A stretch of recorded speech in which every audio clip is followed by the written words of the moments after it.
আপনি দেখেন দোলনা থেকে কবর পর্যন্ত পুলিশ ছাড়া কিন্তু চলবে না। আর আপনারা জানেন, আমি একটা কথা বলতে চাই, এই আপনারা আমাদের পুলিশকে সহযোগিতা করেন। মানে পুলিশ যে জনবিচ্ছিন্ন হয়ে গেছিল কিছু নেতৃত্বের কারণে, সেটা এখন আমরা রিগেইন করে যাতে আমরা একটা, আপনি দেখেন দোলনা থেকে কবর পর্যন্ত পুলিশ ছাড়া কিন্তু চলবে না। কারণ হাসপাতালে শিশুর জন্ম হওয়ার পরে আপনার শিশুটা হাসপাতাল থেকে চুরি হয়ে যাচ্ছে, সেখানেও পুলিশ দরকার।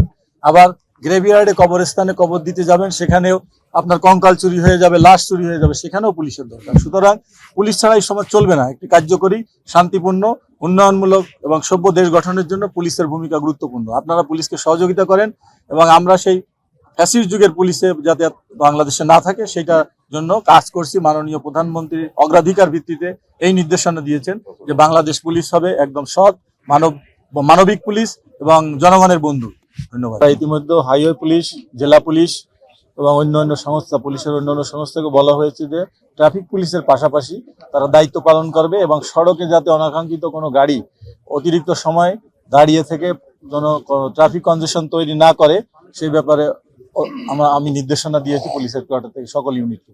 ধন্যবাদ। ভাসমান দোকানপাট এগুলোর ব্যাপারেও বাজার যেখানে আছে সেখানে অতিরিক্ত পুলিশ থাকবে, তাদেরকে একটা নিয়ন্ত্রণের ভিতরে রাস্তার বাইরে বসতে দেওয়ার সুযোগ করা হবে, যেহেতু ঈদে তাদের এটার উপরই তাদের রুটি রুজি।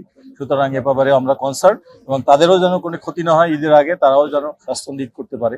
সবাই মিলে আমরা একটা সুন্দর পরিবেশ তৈরি করব।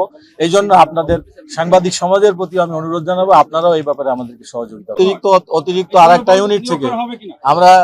ইউনিট থেকে অতিরিক্ত 400 পুলিশ তাদেরকে দিয়েছি এবং আমি বলেছি আমাদের এপিবিএন থেকেও কিন্তু তাদেরকে যে চাহিদা ছিল সেই অনুযায়ী আমরা 500 না 100 পুলিশ দিয়ে দিয়েছি। আরো যদি লাগে তুমি নিতে পারো, সেটা আমি কমিশনার মহোদয়কে আমি বলেছি যে কোনো একটা মাঠের ভিতরে তাদের জন্য স্পেশাল জায়গায় বাসগুলা নিয়ে ওখান থেকে লোড করে যেন তারা স্বাচ্ছন্দ্যে চলে যেতে পারে, যাতে রাস্তা ব্লকটা না। বক্তব্যে বলেছি সিটি কর্পোরেশন, আমাদের পুলিশ, সুধী সমাজ সবাই মিলে এটাকে একটা সিস্টেমের ভিতরে নিয়ে আসতে হবে। কারণ ওরাও কিন্তু দেখেন বেকারত্বের কারণেই তারা প্রত্যন্ত অঞ্চল থেকে এখানে চলে আসছে, এটা দিয়েই তাদের জীবন জীবিকা। এগুলা আমাদের অর্থনৈতিক উন্নয়ন হলে, তাদেরকে যদি কর্মের সংস্থান করা যায়, তাহলে দেখবেন এই জিনিসগুলা থাকবে না, আমার রাস্তা ক্লিয়ার থাকবে।